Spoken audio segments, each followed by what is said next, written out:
कहानी शुरू होती है एक कार रेस से और हमेशा की तरह गानियस नाम का रेसर लीड कर रहा होता है और उस रेस को थियो नाम का एक स्नेल टीवी पे देख रहा होता है। उसका भी हमेशा से सपना था कि वो भी एक दिन एक रेसर बनेगा। वो गानियस को ही अपना आइडल मानता था। उसे जब भी मौका मिलता वो उसका इंटरव्यू सुनता था। गानियस अपने इंटरव्यू में कहता है कि कोई भी सपना बड़ा नहीं होता और सपना देखने वाला कभी छोटा नहीं होता। ये लाइन थियो को हमेशा मोटिवेट करती थी। थियो का बड़ा भाई चेट उसके रेसर बनने के सपने को लेकर हमेशा चिंतित रहता था। वो उसे समझाने की बहुत कोशिश करता था कि वो एक स्नेल है और वो कभी भी एक रेसर नहीं बन सकता, पर उसकी कोई भी बातों का उस पर कोई असर नहीं होता था। वहीं के एक गार्डन में थियो बहुत से स्नेल के साथ रहता था। उन सब का बस एक ही काम था, वहाँ के पौधों से पके हुए टमाटर को इकट्ठा करो और फिर आराम से खाते रहो। पर वहाँ भी थियो उन टमाटर को लुढ़काकर उनसे रेस करने की कोशिश करता था, जिसे देखकर वहाँ के सारे स्नेल उसका बहुत मजाक उड़ाते थे। चेट उससे कहता है कि वो कब अपने सर से इस रेस का भूत उतारेगा। वो ये क्यों नहीं समझता कि वो एक स्नेल है और कुदरत ने उन्हें ऐसा नहीं बनाया कि वो एक रेसर बन सके। उसे ये बात मान लेनी चाहिए कि वो एक बहुत ही सुस्त और बेजान जीव है। इस बात को वो जितनी जल्दी एक्सेप्ट कर लेगा उसके लिए उतना ही अच्छा होगा। तभी वहाँ के घर से एक बच्चा अपनी बाइक लेकर बाहर निकलता है। उसे अपने पास जो भी कीड़ा दिखाई देता था वो उसे अपने बाइक से कुचल देता था। सारे स्नेल उसे देखकर अपने सेल में छुप जाते हैं। रात में फिर से थियो गानियस का इंटरव्यू देख रहा होता है, जिसमें वो कह रहा था कि हर रेसर के जीवन में एक वक्त ऐसा आता है जब उसे कुछ सेकंड्स में डिसीजन लेना होता है कि पीछे हटे या आगे बढ़े, एक चांस लेकर सब कुछ दांव पे लगा दे या सेफ खेलते हुए हार को गले लगा ले।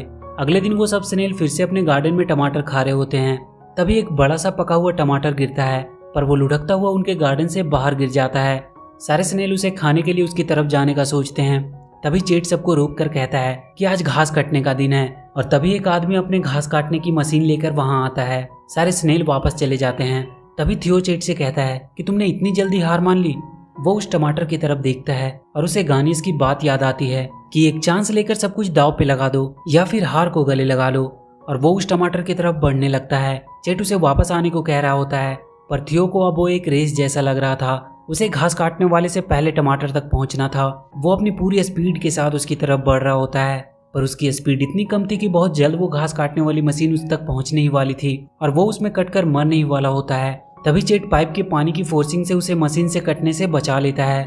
चेट उसके पास आता है और कहता है कि तुम्हें मरने का शौक है क्या? तुम्हारा दिमाग कहाँ है? थियो उदास होकर वहां से चला जाता है और वो रोड के किनारे आ जाता है। तभी एक बड़ा सा ट्रक उसके पास से गुजरता है और वो उड़ता हुआ वहां से दूर एक कार के बोनेट पे गिरता है, जो एक रेसिंग कार थी और रेस स्टार्ट हो चुकी थी और थियो उस गाड़ी के बोनेट पे ही होता है।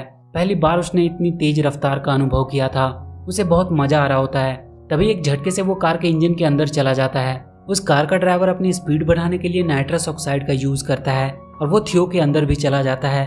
उसके सेल में बदलाव होने लगते हैं और तभी वो कार से बाहर निकलकर रोड पे गिर जाता है। सुबह उसकी आंख खुलती है और वो वहाँ पे अपने आप को अकेला पाता है। वो वापस से अपने गार्डन में आ जाता है। तभी वो अपने अंदर कुछ बदलाव महसूस करता है। उसके दोनों आंख किसी कार के हेडलाइट जैसे चमक रहे होते हैं और उसके सेल के पीछे भी लाइट जलने लगी थी। वो इन सबको देखकर बहुत हैरान था। उसकी हरकत एक कार जैसी होने लगी थी। वो इन्हीं सबसे परेशान होकर वहाँ घूम रहा होता है। तभी वहाँ वही बाइक वाला बच्चा आता है जो उसे कुचलने वाला होता है, पर वो बहुत तेजी से उससे बचकर भागने लगता है। उसकी स्पीड अब काफी बढ़ चुकी थी। वो अपनी स्पीड से उसे उसके बाइक से नीचे भी गिरा देता है। ये देखकर वो बच्चा उससे डरकर घर के अंदर भाग जाता है। थियो अपनी स्पीड देखकर बहुत खुश था। वो उस बाइक को ले जाकर उस गार्डन में टकरा देता है, जहाँ बहुत से स्नेल अपनी मीटिंग कर रहे होते हैं। उन सारे स्नेल का लीडर कार्ल थियो और उसके भाई चेट पे बहुत गुस्सा करता है और उन दोनों को अपने समाज से बाहर निकाल देता है। चेट इसके लिए थियो पे बहुत गुस्सा करता है। वो कहता है कि वो कब तक उसकी गलतियों के लिए सबसे माफी मांगता रहेगा। थियो अपने अंदर होने वाले बदलाव को उसे बताने की कोशिश करता है। तभी एक क्रो आकर चेट को अपने पंजों में उठाकर वहां से लेकर चला जाता है। थियो अपनी पूरी स्पीड से उसका पीछा करता है। वो क्रो चेट को खाने ही वाला होता है कि तभी थियो आकर उसे बचा लेता है। चेट थियो को अपने पास देखकर बोलता है कि ये उसने कैसे किया। तभी टीटू नाम का एक लड़का उन दोनों को पकड़कर अपने साथ लेकर चला जाता है। वो उन्हें लेकर एक जगह पहुंचता है जहाँ बहुत से लोग पैसा लगाकर स्नेल की रेस करवाते थे। वहाँ और भी बहुत सारे स्नेल्स थे। उन सबको एक छोटे से रेस ट्रैक पे खड़ा कर दिया जाता है और रेस शुरू हो जाती है। थियो चुपचाप खड़ा होता है। वहाँ के बाकी लोग टीटू पे हंस रहे होते हैं कि उसका स्नेल तो चल भी नहीं पा रहा है। तभी थियो अपनी फुल स्पीड में आगे बढ़ता है। उसके स्पीड से सब कुछ बिखर जाता है। वो वहाँ के आसपास का पूरा एक चक्कर लगाकर वापस आता है। सब उसे देखकर हैरान थे। चेट उसे साइड में ले जाता है और उससे कहता है कि ये तुम्हारे साथ क्या हो रहा है? लगता है तुम्हें कोई खतरनाक बीमारी हो गई है। पर थियो उससे कहता है कि उसे डरने की कोई जरूरत नहीं है, वो बिल्कुल सही है। टीटू थियो को अपने हाथ में उठा लेता है और उससे कहता है कि उसे नहीं पता कि वो कहाँ से आया है, पर वो बहुत कमाल का है। तभी टीटू का भाई उसे आवाज देता है और कहता है कि दुकान में आकर वो कुछ काम भी कर ले। उनका काम टैकोस बेचना है, ना कि स्नेल्स की रेस करवाना। टीटू अपने भाई से कहता है कि अभी तक उसने इस स्नेल की रेस नहीं देखी है, ये बहुत ज्यादा तेज है और अगर वो इसकी रेस करवाते हैं तो वहाँ लोगों की लाइन लग जाएगी और उनके सारे टैकोस भी बिक जाएंगे। उसका भाई उसे सपने देखना बंद करके काम करने को कहता है। टीटू थियो के लिए एक बेड बनाता है और उसे गुड नाइट बोलकर चला जाता है। कुछ देर बाद उसके पास वहाँ के बाकी स्नेल्स आते हैं। उन सब का हेड विप्लैश नाम का एक स्नेल होता है। वो सब थियो से पूछते हैं कि वो इतना तेज कैसे हुआ। वो उसे अपने गैंग में शामिल होने को कहता है, पर थियो उससे कहता है कि वो लोग बहुत स्लो हैं, इसलिए वो उनके गैंग में शामिल नहीं हो सकता। विप्लैश उसे उनके साथ एक रेस करने को कहता है। थियो इसके लिए मान जाता है। विप्लैश उससे कहता है कि जो सबसे पहले उस चमकते हुए स्टार तक पहुंचेगा वही इस रेस का विनर होगा। रेस स्टार्ट हो जाती है। वो सारे स्नेल दिमाग लगाकर वहां लगे तार से स्लाइड होकर जाने लगते हैं। थियो अपनी पूरी स्पीड से उनके पीछे जाता है और बहुत जल्द उनसे आगे भी निकल जाता है, पर वो वहां के तार के अंत में घूमता ही रह जाता है और बाकी के स्नेल उससे पहले स्टार तक पहुंच जाते हैं। विप्लैश उससे कहता है कि सिर्फ तेज होने से कुछ नहीं होता, दिमाग भी होना चाहिए। अगले दिन चेट थियो से कहता है कि तुम कब तक इस टीटू नाम के लड़के के साथ रहने वाले हो, ये तुम्हारा इस्तेमाल अपना धंधा बढ़ाने के लिए कर रहा है। तभी टीटू वहाँ आता है और कहता है कि वो थियो को किसी न किसी तरीके से सब लोग तक पहुंचाएगा और फिर उनके दुकान के पास उसे देखने के लिए बहुत भीड़ लगेगी। तभी थियो वहाँ इंडी 500 कार रेस का पोस्टर देखता है। वो पूरी तेजी से उस पोस्टर के ऊपर घूमने लगता है और टीटू को बताने की कोशिश करता है कि वो इस रेस में भाग लेना चाहता है। टीटू को उसकी बात समझ में आ जाती है। वो जाकर अपने भाई को इस आइडिया के बारे में बताता है, पर उसके भाई को उस स्नेल को रेस में शामिल करने का आइडिया बहुत बुरा लगता है। वो कहता है कि रेस में कुछ नियम होते हैं, वो कभी एक स्नेल को रेस में शामिल नहीं होने देंगे। टीटू कहता है कि उसने रेस के सारे नियम को पढ़ा है और उसमें ये कहीं भी नहीं लिखा है कि एक स्नेल उसमें भाग नहीं ले सकता, उसे सिर्फ रजिस्ट्रेशन कराने के $2000 चाहिए। ये सुनकर उसका भाई उससे कहता है कि उसने इतनी मेहनत से ये पैसे जमा किए हैं और वो इसे ऐसे ही बर्बाद होने नहीं दे सकता है। टीटू उसे समझाने की कोशिश करता है कि लाखों लोग उस रेस को देखेंगे और उसकी वजह से उनका दुकान भी फेमस हो जाएगा, पर उसका भाई उसकी बात नहीं मानता है। टीटू वहाँ के आसपास के दुकान वालों को पैसे देने के लिए मनाने की कोशिश करता है। वो उन्हें एक प्रेजेंटेशन बनाकर बताता है कि कैसे उस स्नेल के रेस में हिस्सा लेने से उनकी दुकान पे बहुत से लोग आने लगेंगे और उनका यह स्टारलाइट प्लाजा एक सुपर मार्केट बन जाएगा। पर उन सबको टीटू का आइडिया पसंद नहीं आता है। चेट भी थियो से कहता है कि चलो अच्छा ही हुआ वो रेस में हिस्सा नहीं ले पाएगा, नहीं तो ऐसा ही बेकार में किसी कार के नीचे आकर मारा जाता।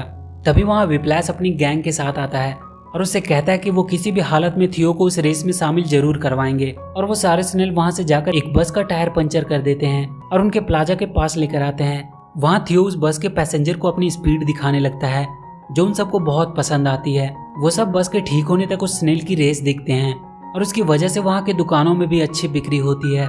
टीटू का भाई उससे बहुत खुश था, पर वो अब भी रेस के लिए पैसे देने से मना ही करता है। पर वहाँ के बाकी दुकान के लोग उसे पैसे दे देते हैं और कहते हैं कि उन्हें उस पर पूरा भरोसा है। टीटू उन सबको लेकर रेस में हिस्सा लेने के लिए निकल जाता है। वो अपने भाई का रखा हुआ पैसा भी ले लेता है और उसे सॉरी कह देता है। टीटू रास्ते में थियो का रेसिंग नाम रखने के बारे में सोच रहा होता है। तभी वो सारे स्नेल उसे टर्बो नाम का आइडिया देते हैं और वो सब थियो का नाम टर्बो रख देते हैं। सब थियो को रेस के लिए तैयार करने लगते हैं। अगली सुबह वो सब उस जगह पे पहुंच जाते हैं जहाँ इंडी 500 चैंपियनशिप होने वाली थी। थियो वहाँ रेस ट्रैक पे तेज तरार दौड़ती गाड़ियों को देखकर बहुत ज्यादा एक्साइटेड हो जाता है। टीटू वहाँ के रजिस्ट्रेशन ऑफिस जाता है और कहता है कि उसके पास एक ड्राइवर है जो रेस में हिस्सा लेना चाहता है। वहाँ का इंचार्ज उससे कहता है कि पहले उसे रेसिंग टेस्ट पास करनी होगी, तभी वो रेस में हिस्सा ले सकते हैं। टीटू से कुछ घूस देकर काम कराने की कोशिश करता है, पर वहाँ के आदमी उसे उठाकर ऑफिस से बाहर कर देते हैं। बाहर गानियस से सारे रिपोर्टर्स सवाल कर रहे होते हैं। तभी थियो टीटू को घसीटता हुआ गानियस के पास ले जाता है और वो उसे कुछ आइडिया देता है। टीटू उन सबके सामने थियो के बारे में बताने लगता है कि यही है इस रेस का अगला विनर। सब एक स्नेल को देखकर हंसने लगते हैं। टीटू थियो को ट्रैक पे उतार देता है। थियो अपनी पूरी स्पीड के साथ रेसिंग टेस्ट देने लगता है। वहाँ के सारे लोग उसकी स्पीड को देखकर हैरान थे।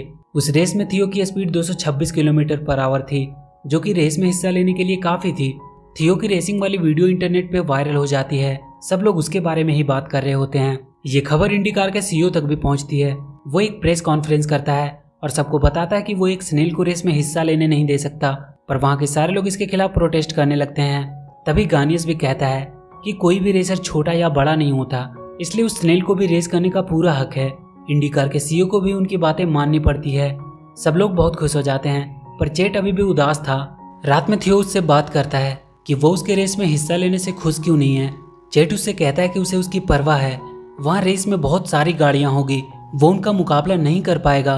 पर थियो उससे कहता है कि उसे अपने आप पे भरोसा है और काश वो भी उस पर थोड़ा भरोसा करता। ये बोलकर वो वहाँ से चला जाता है और वो गानियस के गैराज में पहुँचता है। वहाँ उसकी कार को देखकर उसे उससे प्यार हो जाता है। वो उसके जीते हुए चैंपियन कप को देखने लगता है।